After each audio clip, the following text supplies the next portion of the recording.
Welcome back to Fallout the board game. I have a couple little corrections to make. One of them I left notes in the last episode. The Ghoul was attacked, of course, by the Glowing One, which gave him 2 radiation hits, and I only healed him 1 hit point. He should heal 2, so he should be now on 9 hit points. So that's correct. He's now on 9 hit points.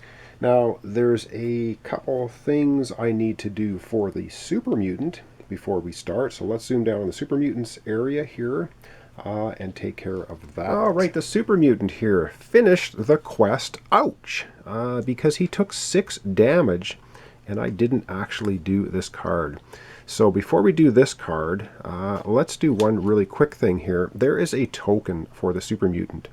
And it has the locked icon, and apparently when you become a Super Mutant, like at the beginning of the very start of the game, you get this trait.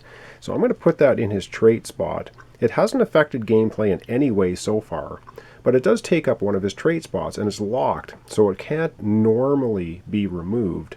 So I guess that's a bit of a limitation for the Super Mutant. Anyway, he has completed the Ouch quest. Suffer 6 damage during one fight. He did it last time, which means he should get an agenda card, and he should keep this card. It is a Wasteland Survival Guide contribution. Then we're going to stage 146, add 144, and trash this card. So it kind of messes things up a little bit because I used the agenda card to activate monsters at the end of the turn, but I'm not going to worry about it. He's just going to go ahead and grab a new agenda card, which we're not going to see what it is. Add it to his, he has 4 now.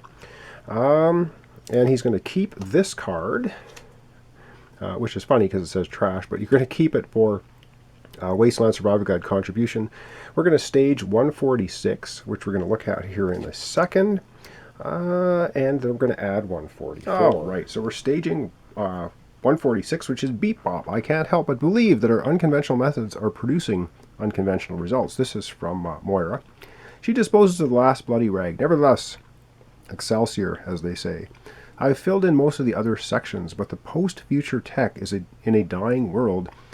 Finale is still lacking. I need a robot, preferably functional. Okay, so the next part of this you can do. It just so happens you know the perfect robot for the job. The guide has been so totally great. Robco Factory. Robot Companion. Okay. And he is very close to the Robco Factory. This is the Super Mutant. So it would be keep this card. It is a Wasteland Survival Guide contribution. Stage 147. Trash. And the second option is... wait, what'd she say? Something about a dying robot or whatever? Right. Hopefully the guide will be more interesting than this endless claim of quests. Kill any robot. And that would give him an agenda card. Stage 147. So that takes care of that part of the quest he completed. And now we need to add 144. Alright, so I fished out 144. It's a Ruin card. We're going to take the top 2 cards off of the Ruins deck, and we're going to shuffle them together. Now we already have a card in there having to do with finding the prototype. And so I'll just do some more shuffling here, try not to hit the camera, and we're going to put them back. So it looks as if the Super Mutant is doing alright. So that catches me up, I think, on the mess-ups from the last episode. So we're going to begin here with the Ghoul this turn. He's in kind of a bit of trouble here. He's got a Deathclaw Glowing One in his space, and he has another Deathclaw adjacent to him. I don't think he wants to hang around there. He wants to actually make his way to the Robco Factory, or yeah, I think that's his best option right now. And the Robco Factory, of course, is very close to the Super Mutant, so he's probably not going to get there. Let's take a look at the Ghoul. We're going to have him take his turn. Alright, and the Ghoul is going to take his turn, and yes, he wants to get out of this area. 2 Deathclaws and a Glowing One. A very bad place to be. And so, what is he going to do? He's going to do a double move action. So he's going to move twice, which means he gets a total of 4 movement points. And he wants to get out of here. So he's going to go 1. Actually, no, he's going to go 1, 2, 3, 4. He's moved into a radiation spot, which means he is going to heal 1 hit point because that's the Ghoul's special ability. Every time he takes radiation, he doesn't take radiation damage, he heals that much hit points. So he's going to go from 9 to 10. So that's a little bit better for him. And that's basically his turn. Very quick. Over we go now to the Super Mutant, who has a ton of stuff he wants to do. Wow, and he is springing into the lead from what I can see. So let's have a look at the Super Mutant's area first, and he's got some stuff. And the very first thing the Super Mutant wants to do is cash in his perk. And he is in a settlement right now. He's at Hoffman's Farm, level 2 settlement. Discard at any settlement to gain an apparel item from the shop or from any discard pile. Oh man, so he's cashing that in. And there just so happens to be the discard pile from the shop. There happens to be this lovely suit of apparel combat armor. 2 damage protection. And during a fight you may lose well rested, add 1 hit instead of generating a reroll. So he's going to get that. He's going to put his formal wear into his inventory, and he's going to equip the combat armor. Oh, that is awesome. So that's not even an action, that's just nothing. And so his first action, because he's in a space with no enemies, he is going to rest, which means he's going to heal 3 hit points, 1, 2, 3, because he needs to. And for his second action, we'll take a look on the board and we'll see what he wants to do for his second action. And for his second action, he is still on Hoffman's Farm. So he did a camp action. He's going to have a settlement encounter action. So we're going to grab the top card off the settlement encounter deck, and he's going to encounter it. So let's get that set up and take a look at what he has for a settlement encounter. Alright, so I hope it's focusing well. It says, as you go about your shopping, a shady individual approaches you and whispers in your ear, "Hello, friend. You look like someone who's seeking more interesting fare than what's on sale here." Well, we can, option 1, we can ignore him and continue our shopping. Alright, we're going to come right back. We're going to look at option 2. There's 3 here. Our second option is we can slink away with him to, I guess, his hidden cache area. And our third option, we can yell for the guards. Man, I really want that sniper rifle as the Super Mutant. And you know what? I think we're just going to ignore this loser, and we're just going to carry on shopping as per normal. So, we're just going to shop, and let's get shopping. Alright, so we are going to ignore him and continue shopping, which means this guy rubs you the wrong way, and we get to shop. And that is the settlement icon. So, it is a level 2 Hoffman's Farm. So let's go and shop at a level 2 settlement. Alright, so I hope this is focusing okay. So what we do when we shop is we're going to draw the top card of the shop deck, and we're going to have 5 cards here.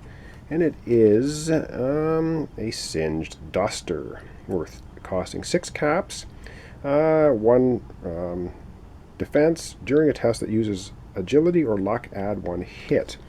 Okay, so those are the 5 items for sale. We have the duster, sniper rifle, stimpack jet, lab coat. What the Super Mutant can do is, because it's a level 2 settlement, he could buy 2 items, he could sell 2 items, or he could buy 1 and sell 1. So what he's going to do, he's going to sell his formal wear. This is his first action, and you get 1 less cap than what it's worth. So he's going to sell this for 6 caps. So we're just going to call that the discard pile for the shop, and that's going to net him 6 caps. Nicely done. He now, believe it or not, has a total of 20 caps. 20! Wow.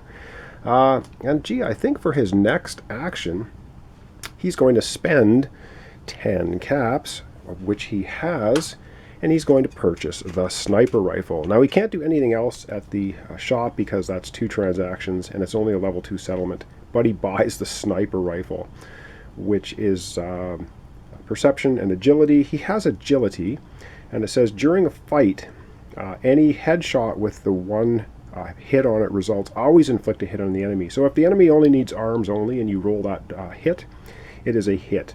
And when you perform a fight action, you cannot choose to fight an enemy in your space. So you can't fight an enemy, you can't do the fight action of an enemy in your space. You can still use a sniper rifle if you move into an aggressive enemy's space, that's okay. And you can also use it if an enemy is attacking you from range. Alright, that was his shop action. Pretty well done. So now he has combat armor, a sniper rifle. Wow. And that's going to be the end of his action. So we are going to go to the board, and we're going to have an agenda card pull. It's going to be the end of the round. All right, we're pulling an agenda card, which is the last one. Okay, which is going to have some ramifications here. And the activations are Brotherhood of Steel and... Oh man, I am so glad the Ghoul got out of dodge there. And the Deathclaw icon. So, Brotherhood of Steel is 1, 2, 3, 4 away from the Ghoul, way away from him, so he's going to move right here. Oh, hang on. Well, yes, he's going to try moving towards Super Mutant.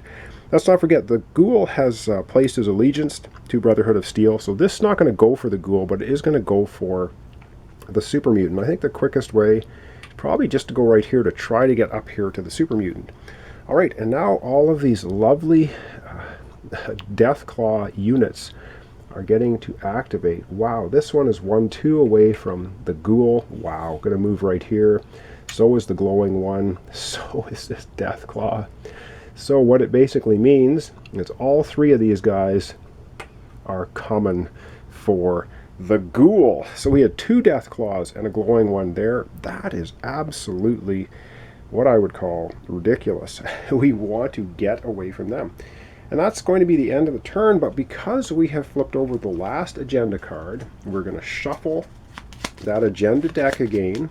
And now we have to advance both the Brotherhood of Steel and the Enclave one more space down the power track.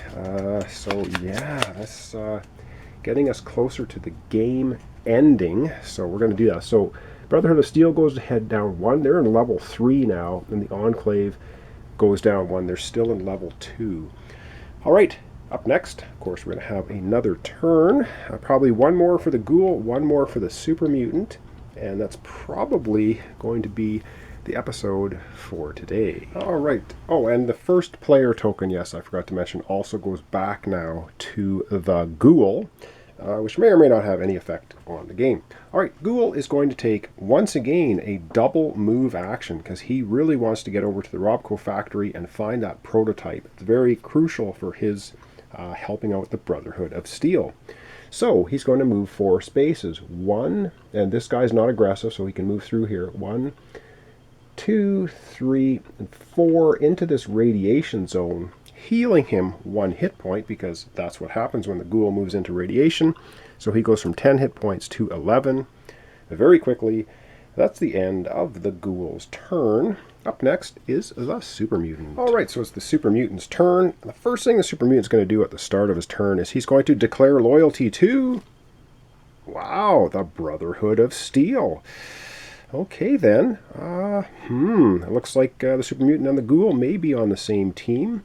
But this is not exceptionally good for the Ghoul. Anyway, so he gets 1 victory, or 1 influence point, and 1 for each space. The Brotherhood is ahead of the Enclave right now, which is 1. So that's going to give him right now 2 influence, and we don't know what the other cards are. He hasn't declared winning the game, so he doesn't have 10 influence yet. Now let's see what the Super Mutant is going to do for his turn. Alright, so the Super Mutant's going to take a move action. Then he's going to do a ruin encounter. So he's going to go 1, 2. Yes, he moved through a radiation space. So he's going to take a rad damage, and he's going to get an experience point. So let's do that before he has his ruin encounter. Alright, as per the Super Mutant special ability, for each rad you suffer, gain an experience point. Well, he does suffer another rad. Not good, he's up to 2, but he gets 1 experience for it. Puts him 1 space ahead. Alright, up next, he is on the Robco factory. So he's going to draw the top card off the Ruin deck and have an encounter there. So let's go ahead and check that out. Right in, once again, I hope it focuses. It says, there is movement inside the structure. You ready for a fight, but relax as a figure appears and hails you with a friendly wave.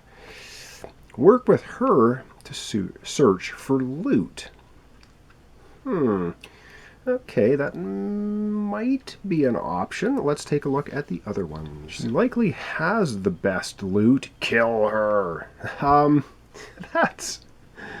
Super Mutant isn't vilified. I think he's just trying to mind his own business. I'm not sure that's the best option. Let's take a look at the last one. Or we can just ask the stranger to join us. Do we want an ally? We don't have an ally. I suppose we could ask her to join us. I don't know. You know what? Man. Yeah, we've got a sniper rifle combat arm, but we don't really need any more loot. Let's go ahead and let's ask the stranger to join us. So with that, as I crash into the light stand, what does it say? Reveal. We're going to reveal, excuse me, shop cards until you find a companion. If you meet its requirements, take the card, discard the rest. Okay, let's, I'm going to back the camera out here. We're going to start revealing shop cards until we find an ally and see if we meet the requirements to recruit that ally. All right, let's grab the shop deck. So here's the shop deck, and let's keep looking for allies. We find a Dictol. We're going to discard that. Ooh, Nick Valentine. Exhaust to choose an enemy to do. If there's a level 3, well, it doesn't look. Well, we need charisma, and the Super Mutant does not have any charisma, and he does not have the formal wear anymore, so he can't exhaust to choose an enemy with so we cannot recruit Nick Valentine. Okay, so what does that mean? It just says discard the rest. Add 003, become idolized and trash. So reading this once again, it says, until you find a companion, if you meet its requirement, take the card, discard the rest. So we're just going to add 3, become idolized, and trash this card. But Nick Valentine is going to be discarded because he will not join the Super Mutant. Because the Super Mutant does not have charisma. All right, let's do that. All right, well, the Super Mutant becomes idolized for being kind to that stranger, Nick Valentine. Even though Nick Valentine didn't want to join us, we still get idolized because of the nice activity. And we're going to add 3. This is card 3. It's going to go into the Wasteland Ruins deck again. So we take the top 2 cards off the deck. And yes, we just shuffle. So that Ruin Encounter deck is getting very, very large. And that was the second action for the Super Mutant. So I'm going to put that back on top. And so we're going to zoom out. That was the Ghoul taking a turn. That was the Super Mutant taking a turn. And now it's the end of the round. So we're going to pull an agenda card and see which critters activate. All right, it's critter activation time. And we have Raiders and Bugs. Okay, Raiders and Bugs, eh? Oh man, all right, Raiders. We have this guy here is a Raider. He's 1, 2, 3 away from the Ghoul, and so he will move right here. Raiders and Bugs. The Bounty Hunter, 1, 2, he'll go here. The Looter is going to go here. The Psycho will go here. That's the 4 Raiders moved. Now we have 4 Bugs. The Stingwing will go to Megaton on its way over here. The Mole Rat will go down onto the road. The Rad Roach will come down onto the road. And this Stingwing will go Vault 84 location. All right, that moves all Raiders and all Bugs. All right. Checking the camera for time. I will be right back, either to wrap up this episode for today, or maybe have one more turn each for the Ghoul and the Super Mutant. And I am going to wrap it up for today. I apologize if you wanted to see more, but this gives me a chance to once again try and correct any errors I've made during the playthrough, instead of barreling ahead too far and getting messed up. And I'm about at the 20-minute mark. I wanted to keep the videos between 20 and 30 minutes. And so that's what I'm trying to do. And so, in keeping with that, this is going to wrap up the episode for today. So we have a mass of total nasty critters. Over here, we have the Super Mutant at the Robco factory. We have the Ghoul in the radiation zone here. The robot, we have a bunch of bugs and raiders over there. So far, we have the Super Mutant has declared loyalty to the Brotherhood of Steel. So he has 2 influence because of that, because the Brotherhood of Steel is 1 ahead of the Enclave on the track. So he has at least 5 influence, which is not 10 to win the game. The Ghoul has also declared loyalty to the Brotherhood of Steel. He has 2, and we can look at his cards because it's open information. So 2, 3, 4, 5. So it looks like the Super Mutant and the Ghoul at this moment might be tied for influence at 5 apiece, which isn't 10. And once again, if the power track of the Brotherhood or Enclave hits the red spot, the bottom of the board or beyond, the game will immediately end.